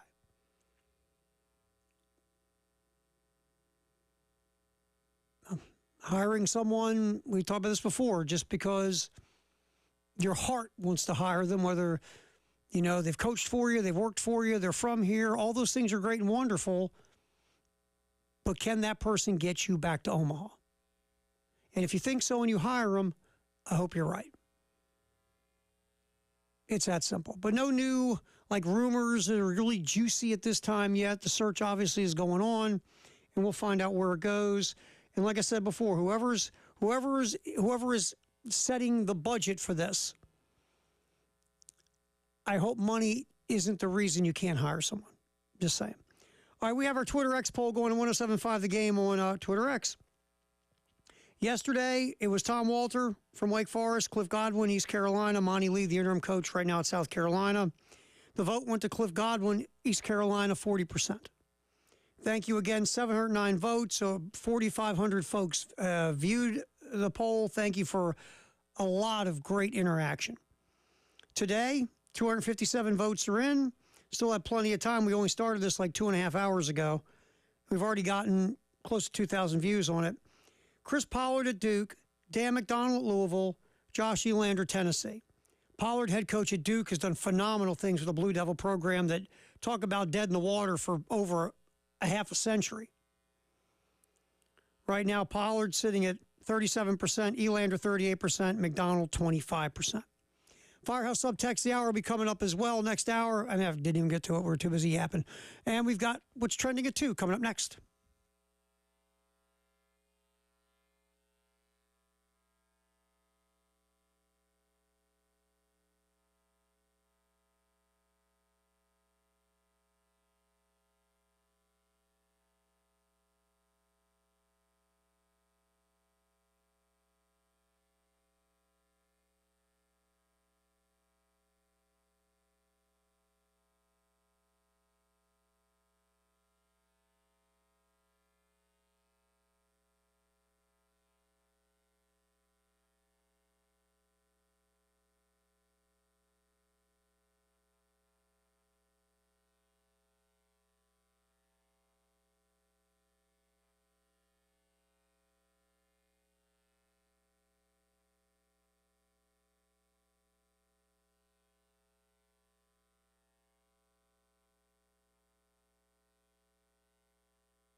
Halftime show, Terry Ford hanging out with you, Ed Birds here as we go till 3 on the game.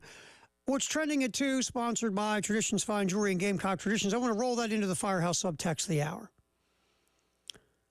Because as we look at these candidates for the South Carolina head coaching gig, the most polarizing candidate by far is Monty Lee, the interim head coach right now. From all the interaction we've had, whether you talk to fans, looking at our text line, Twitter feeds, again, any kind of fan interaction we get, half the fan base passionately wants Monty Lee to be the head coach, and half the fan base passionately does not want Monty Lee to be the head coach. It's been a very interesting dynamic with just this one candidate. And even on the text line, I'll give you the example. Here's 2. Number 1, absolutely hire Monty Lee. Forget what he did in the past at Clemson and College of Charleston. Monty Lee has been at South Carolina multiple times. He knows how to get to Omaha, being with Ray Tanner. The players love Monty. The recruits love Monty. It will continue the consistency of Carolina baseball if you hire Monty Lee. That's pro Monty Lee. Now, here's the next one. Monty Lee really proved himself at Clemson. We have big money. Ray Tanner's going to make a major hire. Those Monty Lee people just don't watch baseball. Again, a very polarizing candidate one way or the other. The people that love him really want him to get the gig, and then there are people, the other half, really don't want him to get the gig. But Monty's a candidate, and we'll see where it goes from there. So, we're trending into, obviously, is the coaching search at the University of South Carolina. Like I just said a little bit ago, nothing new to give you. I've been trolling around looking for as much as I can. As soon as something pops up, we'll absolutely give you a heads up in what's happening. And, speaking of the search, speaking of what's trending at 2, let's hear from our good buddy Gamecock Larry really quick at 803-404-6100. Larry, my friend, let's get you in here. Yes, sir. How you doing, man? Yes, sir. You doing all right? I'm doing all right. But now I want to tell you, I love you, Terry. But I am getting sick and tired of hearing these hosts come down from Baltimore, Maryland, Tennessee, Georgia, everywhere, talking about the Gamecock history, talking about Monty Lee, talking about this and talking about that one. And the only thing they know about the Gamecocks, the only time what they heard about the Gamecocks when they came down there and took a job. Now, yeah, you can go out and hire one of these $1.8 million, $2 million coaches, and I heard some of these hosts say the same thing. You can hire them guys, but they could be a failure. They could be a failure. Mm-hmm. So then I say we got a coach sitting on the bench. You can get him for $2.4 million cheaper, but he could be a failure. So okay, they could be $2 million man of failure, a $400,000 man of failure, but they could be outstanding. Take us to Omaha. They guys making $400,000 could take us to Omaha. Mm-hmm. We know Monty Lee. People in South Carolina know Monty Lee. Mm-hmm. And any smart businessman would gladly take a $400,000 man for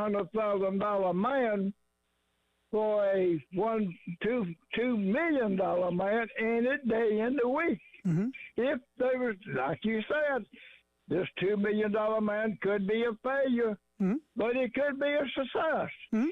Well, this $400,000 man could be a failure, so he could be a success. Hi, Monty Lee. Monty Lee got a raw deal when old Radakovich Leggett refused to come back to Clemson. He even refused to put his foot on the Clemson land. Wouldn't even come back to Clemson.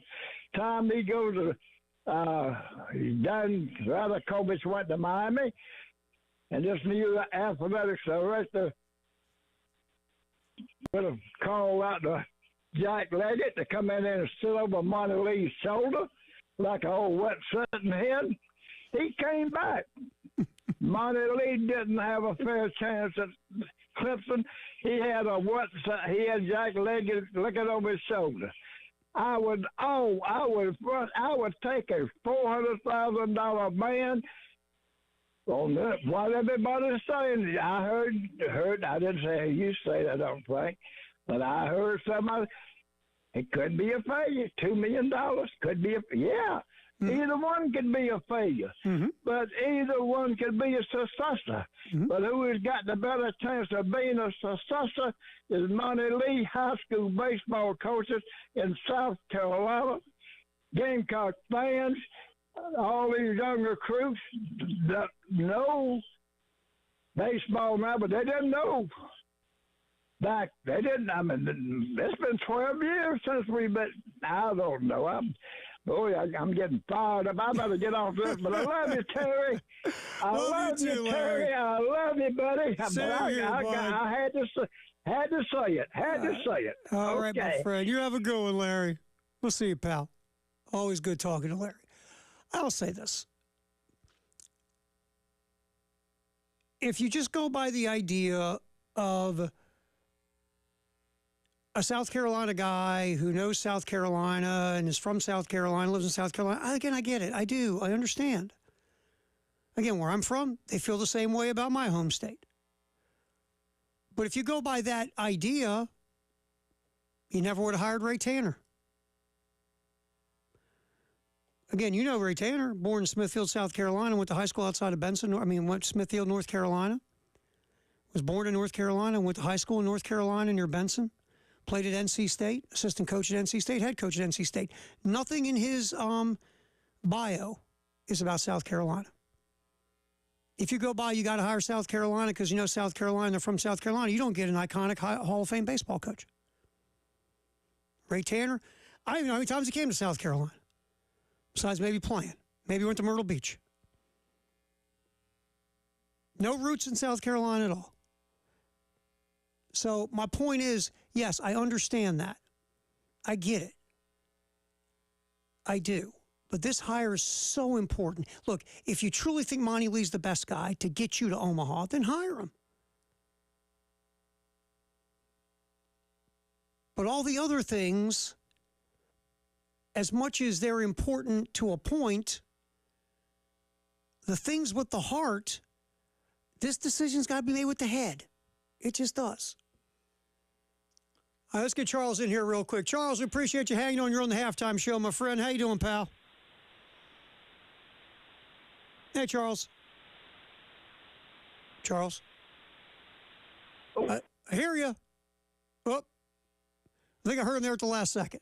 You want to give us a ring back, Charles? We'll try to get you back on, man. We will.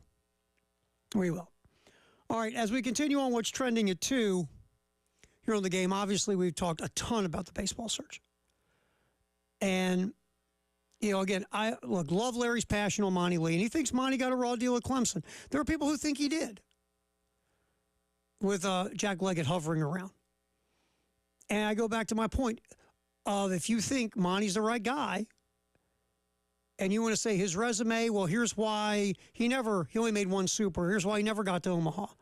But here at South Carolina, we believe it'll be different. Third time's a charm. Okay, if you truly believe it, and it's not about your heart or about money, and you really think this is your guy, get him.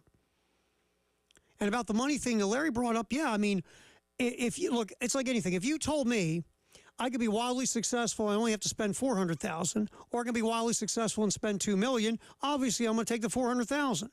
But both are an unknown, right? But how about if you told me you had a better chance to be successful with the $2 million than you did the $400,000? Then how does your decision go? Because typically if you're paying for a high-level guy, you've got a better chance to be as successful as you want to be than with a $400,000 guy. Because the track record of the $2 million guy is better. Does that guarantee success? Of course not. Nothing in life is 100% guaranteed. Nothing. It's always about probability toward risk, right? Success toward risk. But yeah, if you are guaranteed both of them are going to be successful, you'll take spending less money any day. Any day.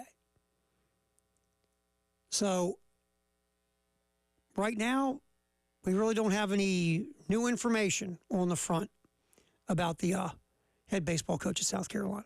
I do have an interesting text we're going to get in the next Firehouse subtext of the hour and whatever else we get between now and about 40 minutes from now on the Firehouse subtext line as we continue to discuss this baseball search here on the game. And like I said, when we hear something, you'll hear something.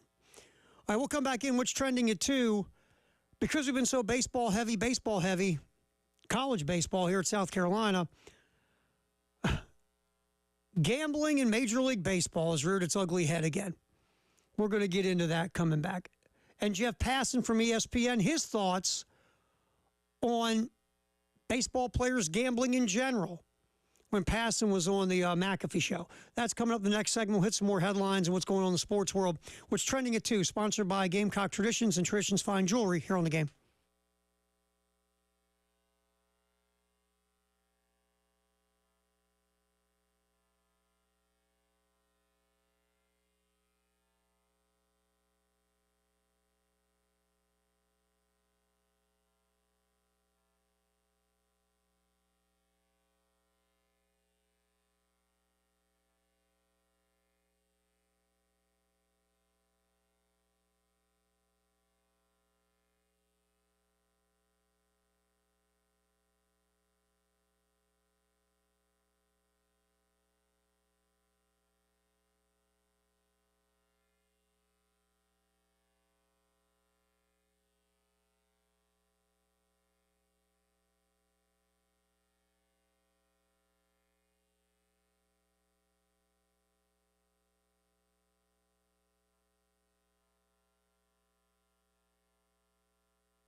What's Trending at 2, sponsored by Gamecock Traditions and Traditions Fine Jewelry here on The Game with Terry Ford. All right, and we're going to get to a cut one here, Ed Bird, in just a second. Major League Baseball, story popped, I believe was it yesterday. I'm going to try to do it. I'm going to screw it up. Tucupita Marcano, infielder in the San Diego Padre organization, played for the Pirates last year, has been permanently banned from baseball after it's been determined that the infielder placed hundreds of bets on baseball. Mercado placed 387 bets on baseball, according to MLB, for more than $150,000. Now, he was only successful, according to everything I've read, about 4.3% of the time. So Marcano wasn't very good at this betting thing. Jeff Passan was on Pat McAfee's show, I believe, yesterday, and gave his thoughts on the ability of baseball players who have been wagering on the game of baseball. Do not bet on baseball, and it should not be that difficult. But, man, when all you have to do to bet on baseball is to pull up this thing right here, and you're 2 taps away from potentially throwing away your career. I mean, that's how you have to look at it. That's how you got to see it. Because Tucupita Marcano, he was not a guy who was a star by any means. He was not someone who probably had a long career ahead of him. But the guy's done before his 25th birthday. Yeah, he sucked at gambling too. Hey, Jet, we appreciate you so bad. And that's a message to a lot of gamblers out there. They all suck. Yeah. Every one of these guys sucks at gambling. Like, everybody sucks at eBay sucked. Tucupita sucked. Yeah. All of them suck. Yeah. Stop. Yeah. Just don't do it, guys. Yes, they sucked at gambling. The thing I want to point out, though, Marcano is the perfect patsy. He's just a journeyman, a jobber, like Jeff Passan said. Guy probably wasn't going to have a long major league career. This is the guy you ban for life, right? This is the guy you use as a shining example of what can happen to you if you bet on baseball. If you play baseball and bet on baseball, this is our guy we can use. He's not a star. He's not a face of the game, a face of a team. Heck, he's not a face of anything. This guy, who cares? We'll make an example of this dude. You bet on baseball. This is what happens to you if you're a baseball player. But what would happen if Shohei Ohtani had came out that he bet on baseball? The true face of the game. You want to ban that guy for life? It's in your rules. Was it code Rule 21 or Code 21 or whatever it is? It's up in every clubhouse. You bet on baseball, you're banned permanently. There are folks who think in the conspiracy theory world that a lot of what's been done with Ohtani's interpreter has been to cover up Shohei Ohtani. I'm not a conspiracy theory guy. I'm always open to a good story, but there's a lot of juice out there for that. Because Ohtani is the face of the game worldwide. I mean, that's just reality. It's in every clubhouse. If you bet on baseball, you will be permanently banned from the game. Is it hypocritical because now you're in bed with DraftKings and, FanDuel and ESPN Bets and BetMGM? Yeah, sure, it's hypocritical. But you have to protect the integrity of the game on the player side. Players are betting on their own game, then you have an integrity issue. How is their performance being messed with because of how they gamble on the game? That's a huge thing for fans, even for gamblers. I mean, a gambler, he's not going to bet on a sport that could be, the results are being tainted by guys that are betting on it too. And yeah, it is a hypocritical deal that Major League Baseball, like the NFL and the NBA and everybody, is making tons of loot off of the gamblers. But they set the rules, and the rules are, we can do it, you can't, players, because we don't want to screw with the integrity of the game.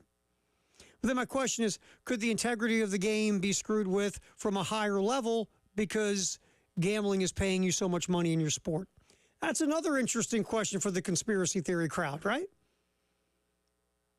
Just saying.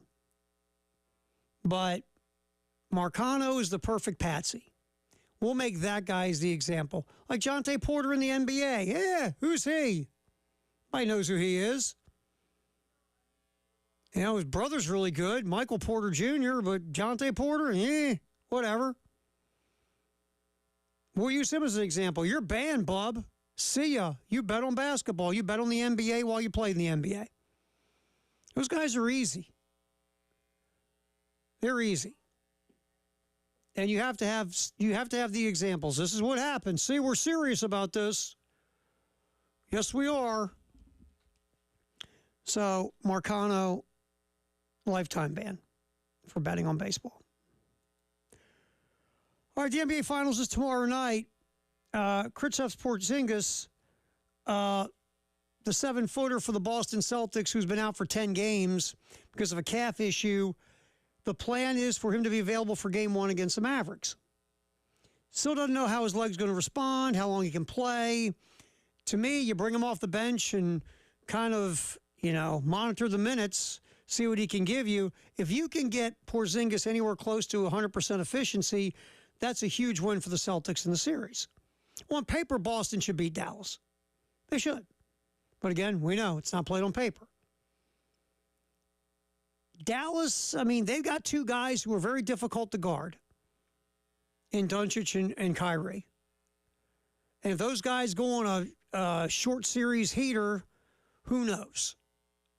That's the wild card here. Boston's a better team. Make no mistake. But it's not about the better team over 82 games, short series.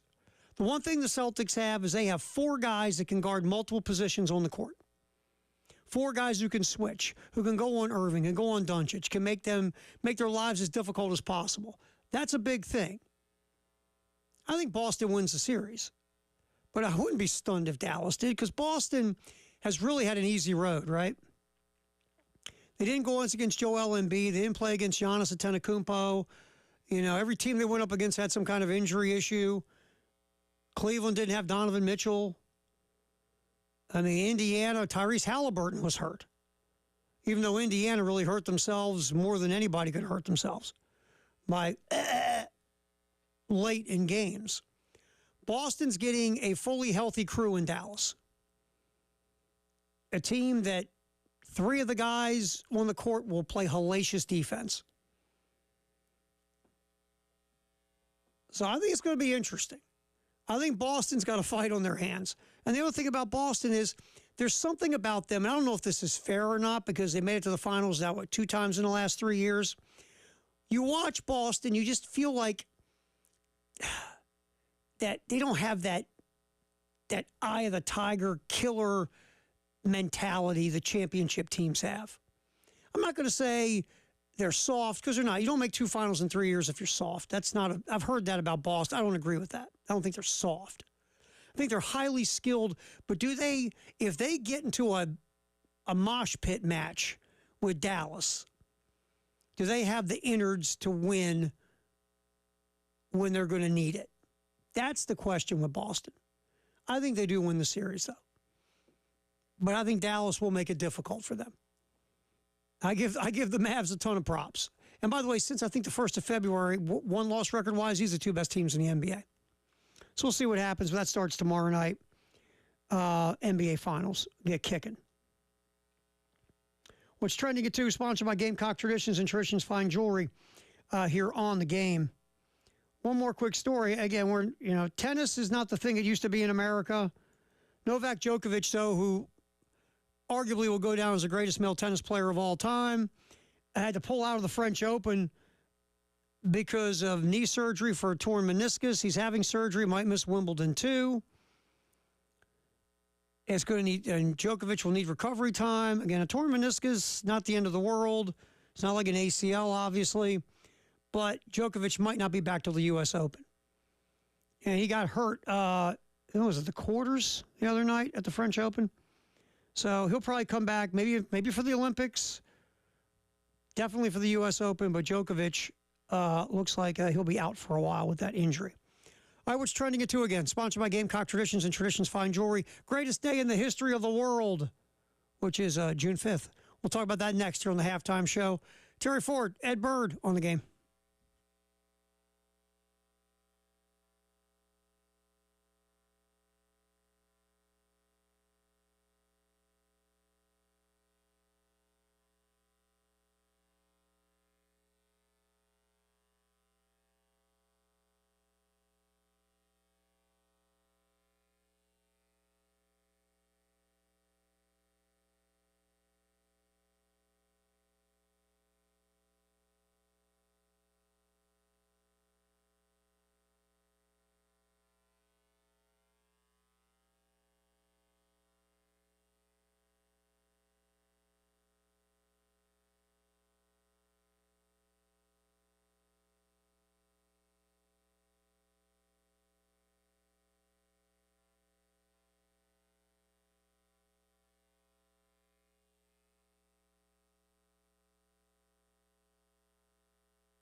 All right, time for the greatest day in the history of the world, June 5th. A couple tennis notes to start off with. Novak Djokovic on this day in 2016 became the first man in nearly a half century to win the 4 consecutive major championships by bagging the French Open and completing the career Grand Slam by beating Andy Murray in 4 sets. Again, Novak Djokovic, arguably the greatest tennis player ever. And not the most likable dude ever, but arguably the greatest tennis player of all time. Rafael Nadal, some Spanish teenager in 2005, won his first French Open, becoming the youngest man to win a Grand Slam championship since Pete Sampras won the U.S. Open at 19. Whatever happened to that Rafael Nadal? Wonder. Couple of near-miss Triple Crowns. This day in 2004, Smarty Jones lost his bid for the Triple Crown by getting beat by 36-1 long shot Birdstone at the Belmont Stakes, and that's 2004. 1999, Charismatic had a shot to become the 12th Triple Crown winner of all time, but fractured his left foot while finishing third to Lemon Drop Kid at the Belmont. A couple other ones. 1977, some dude named Bill Walton and the Portland Trail Blazers beat the Philadelphia 76ers 109-107 to win the NBA title in 6 games. Portland lost the first 2 games of the series, came back, won the next 4. First team in the 31-year history of the league at that time to lose the first 2 games and then win 4 straight. That Trailblazer team was so good. Unselfish, moved without the ball, passed the ball. Bill Walton was phenomenal. Maurice Lucas was the power forward. They were just a really, really good team. And in 1977, they bagged the NBA championship. Unfortunately, Bill Walton, after 1978, just couldn't stay healthy. 1961, the newly formed American Basketball League adopts the three-point shot.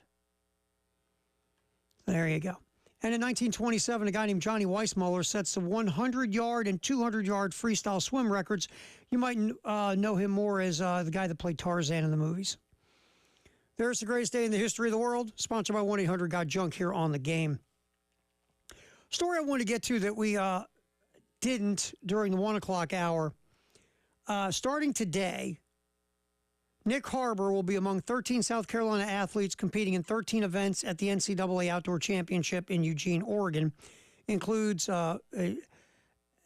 includes, obviously, Nick Harbour. Harbour will be competing in both the 100 meters and 200-meter sprints. The 100 prelims start about 5:46 today, and the 200 meters at 6:44. So we'll see where Nick Harbour's track journey takes him. But that is today with Nick Harbour. And, we talk about this all the time, that, part of Nick Harbour coming to South Carolina was he could pursue his track and field dreams, which are to be an Olympian. And, we'll see where that goes this year. Harbour is looked at as probably maybe this is the one Olympic cycle too early right now. A lot of people think that Harbour's time will be in 4 years. But we'll see where it goes this year. You got the NCAA championships. We'll see where it goes regarding U.S. Olympic team qualifying and things of that nature. But Nick Harbour running in Eugene at the NCAA Outdoor Championship starting later on today. One other story I didn't get to and what's trending it too that I want to hit because I think it's interesting. Chase Budinger. You might say, I've heard that name, Ter. Name sounds familiar. Chase Budinger played basketball at Arizona, then in the NBA. And Budinger was a good player at Arizona, had a 6-7 year career in the NBA. Well, Budinger has made the Olympic team. You're like, how? Beach volleyball. Huh? Yeah, beach volleyball. See, Budinger also played volleyball growing up. Now, this is pretty cool. All right, he played at La Costa Canyon High School in California. He was a 2006 All-American in basketball, but was also named Volleyball Magazine's National High School Player of the Year in 2005. Got away from volleyball, played college basketball at Arizona. Again, good player, 17 points a game, 6 boards, 3 assists in 3 years, second-round pick in the NBA. Budinger played from 2009 to 2016. Again, averaged about 8 points a game in his career. Played with Houston, Minnesota, Indiana, Phoenix. Then played a year in Europe and said, screw it, I'm going to go play volleyball. Joined the AVP Tour in 2018. So now, after, 6 years of playing volleyball, he's going to be an Olympian. Budinger, a quote from a podcast, a volleyball podcast in 2018. Yes, they're a volleyball podcast.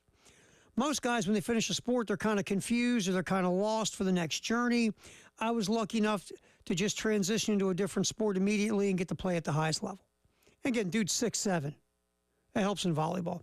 But it's true, real quick, to that quote and that point, how many times do we see athletes who retire from playing sports and they just float, man? And sometimes it goes down really bad roads, or sometimes they just get stuck until they can figure out what they do next. And some just float from thing to thing to thing because, again, Chase Budinger is in his 30s and he's retiring from, his occupation, which was professional basketball player. What are you doing? You're not even 40 and you've retired. What's next? Do you have a what's next? Some athletes prepare for what's next. Some don't. They're just like, man, I'm going to keep going until they stop me. Some are so rich they don't have to care about what's next. But eventually, no matter how much dough you have, you get bored. And you want to do something. A lot of these guys, their careers are so laid out. Their lives are laid out by the team. Okay, you're going to wake up at 7 a.m., go brush your teeth, hit the bathroom, go have breakfast. Here's what you're going to have for breakfast. Then you're going to come to the complex, and we're going to tell you what to do next. Everything was laid out for them. When they retire, nothing's laid out for them. And they got to figure it out. And for Chase Budinger, he was lucky. He still had the itch to go play volleyball, and obviously on a very high level. And he's going to be on the U.S. Olympic team's #2 volleyball squad. Budinger, by the way, I want to find this again. Budinger and his partner, Miles Evans, his volleyball partner, are tied for 13th in the most recent world volleyball rankings, and they're the #2 team. So, Chase Budinger, very interesting story. Will roll off and play volleyball for the U.S. Olympic team. All right, our Firehouse Subtext the Hour is coming up here in just a minute, but I want to keep you updated on our poll question for the day. We're doing, again, the baseball candidate bracket. This is #2. Cliff Godwin of East Carolina won the first one yesterday with 40% of the vote over Monty Lee and Tom Walter. Today, the three candidates are Chris Pollard from Duke, Dan McDonald from Louisville, Josh Elander from Tennessee. He's the assistant at Tennessee and recruiting coordinator. Right now, this is a good one. 283 votes are in. We appreciate almost 1,800 views so far, and it's only been out there for about 3 hours. Josh Elander of Tennessee, 38% of the vote. Chris Pollard, Duke, 37% of the vote. Dan McDonald of Louisville, 25% of the vote. This one's close. This will go down to the end. We got till tomorrow, obviously, to get in, but that's where it's at right now. Look, McDonald has been to Omaha 5 times. We've talked about him a ton this week. The question was, in this new NIL transfer portal world, had old Dan just not, evolved? And we talked to Drew Diener from 93.9 The Ville, 680 ESPN Louisville. He said, no, it's not that. It said they don't have NIL money to be competitive in the portal or NIL money to keep some guys they like to keep. So the program, the talent has dropped a bit in the program, which has led McDonald to be very frustrated at Louisville with their lack of commitment to baseball.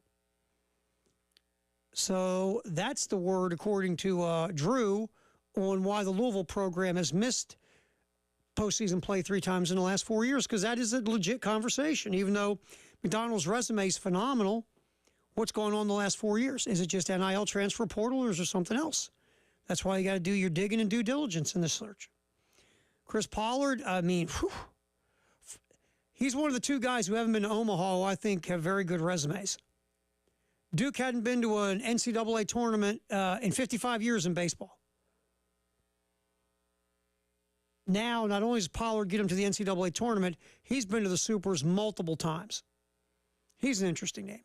Elander, again, I think for what South Carolina needs right now, an assistant coach with no experience as a head coach, no matter how many people love this assistant coach, I would pass on that this cycle. This hire has to be the guy that's going to get you back to being who you used to be. You need a dude. So, all right, that's the latest on our little 1075 The Game Twitter X poll. Our coaching candidate bracket day 2. We'll have another bracket tomorrow. Then we're going to see where we're at. And have we exhausted really the top candidates, or should we have a fourth day of the first round? Either we'll have the final round Friday or Monday. We'll get you cooking there. And don't forget that you can watch us on the Game TV. It's real simple. Just go to our YouTube channel at thegametv/radio, sponsored by Shepherd's Glass, powered by Integrated Media. And you can sit and watch us talk, like right now. Hey, how you doing? Hey, man. You can say, wow, Ford, the shine on that head is unbelievable. We'll get back in here. Firehouse Subtext the hour, 803-404-6100. Halftime show. Terry Ford, Ed Bird's hanging. We go to 3 on the game.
All right, time for our Firehouse Sub text of the hour at 803-404-6100. A couple of interesting ones. One we have here, and this is from John. Everyone that watched Coach Kingston over the past 7 years knows his ego was part of the problem at South Carolina. I mean, Mark, and we had a chance to, like, you know, again, obviously, you know, Jay had more interaction with Mark Kingston than anybody on the staff. Mark was on every Monday with Jay. Matter of fact, Mark didn't live far from Jay. Mark, could he come off as a bit confident in himself? Yeah, I would say that. But talking to him, I never got the idea that the guy was a big egomaniac, but I could see how you could perceive his manner as go to ego with it. And maybe you're talking about ego regarding how he managed and coached. You know, rigid in what he believed and not open to different thoughts and ideas in different ways. So that's John's text. Another one is whoever the coach will be, he's got to indoctrinate himself in the community. Yeah, that's just today. What you got to do. I mean, you see, and it's anywhere. Because it gives you more leeway is one thing it does, because then the people meet you and get to know you and talk to you. And it's like anybody. You're always more patient with people you know than with people you don't know. You're always more forgiving, more, you know, give a second chance for people you know than you don't know. So, yeah, when you take these jobs today. Are you talking about me? Because I'm not here yet? Yeah. You're more forgiving and patient? Yeah, just because I know you. Now, if I didn't know you. Sorry. We'd be having a different conversation. Well, I wouldn't be here. That's right. Sorry, I just walked in on you like That's that. All I right. apologize. We were just talking about that text about whoever the new head coach has got to be. He's got to do better than Kingston regarding getting involved in the community and talking more of the fan base. I don't disagree with that. I think in theory that's typically something, especially I've said before to you. You and I talked about this, you know, not long after Shane got here and these kind of things. You know, it matters in terms of, listen, you still got to win. But if you have invested your time into the community and the community feels that, when things are choppy, they're there with you. And, you know, I think there are coaches that have done that and coaches that have not. And then sometimes it doesn't work, because I'll give you an example. And it's baseball. The Holbrooks, they were very invested in this community. Charity, you know, the time that Chad gave back. I mean, what Jen, his wife, did, and it didn't help. That's why it always comes back down to winning, Jay, you know, and that's just, and this fan base. I don't want to say they ran Chad off. I mean, it was Ray's decision ultimately, and Chad missed the playoffs twice, and you can't do that around here with baseball. I get it, especially when you're talking about how close they were still to those Ray's peaks, era, right. To those peaks relative to where they are today. So, you know, but it's still, you know, I think maybe it bought him an extra year. I don't know, you know, when Chad was here. But for instance, Muschamp, you know, no real connection to the community. That didn't really try. Right. The Spurriers, very invested in the community, but Steve won. And I think winning is always the trump card. Yeah. Like, if Will would have won, guys always watching film, love him. Yeah. He's always, nose to the grindstone. Yeah. But when you don't win, you weren't out in the community enough. Right. If Mark Kingston would have won and got to Omaha, let's say last year you beat Florida in Gainesville and you go to Omaha. We're not having conversations about how you got to get out in the community more. Because I think what you said is perfect. It buys you love. It's like I said, it's like anybody. If you're living in a neighborhood and you know the guy that lives across the street from you, you have a totally different thought process to that guy than if you never meet him. Right. He never talks to anybody, goes to his car, drives to work, comes back in, goes in his house. But it's just human nature, right? But if there's a feeling from, especially a fan base like this one, that you're part of them, that you're with them, as opposed to just kind of being a way station in life, then I think that helps, you know, to some degree. No, I again, you grew up here. My 3 years here, I see what you're saying. I see it all the time. this is a community that they want you to want them. Yeah. They want you to want to be here. And not just like you said, I'm just stopping here to shine my resume up to go somewhere else. They want you to be part of the community, a fabric of it, because they want you. Yeah. On the fundamental level, they want you. And they want you to want them back. Right. And the feeling, whether it was Mark, Will, they didn't get that feeling from those guys. And so it's almost like, it's not a chip on your shoulder, but it's almost like, wait a minute, you don't want to embrace us? Yeah. Well, good. If it doesn't go great for you, don't look at us to come out of our way to support you. Yeah. When times are rough, and that's just it. And look, like I said, that can cut both ways. Because I think the Holbrooks were as invested in this community from a family perspective. I mean, Jen was from here. Mm-hmm. They came back to Columbia. Chad's not from here, but Jen grew up in Columbia. They loved Columbia and they gave a lot to Columbia. And I think Columbia did embrace them. It's just, again, you got to win.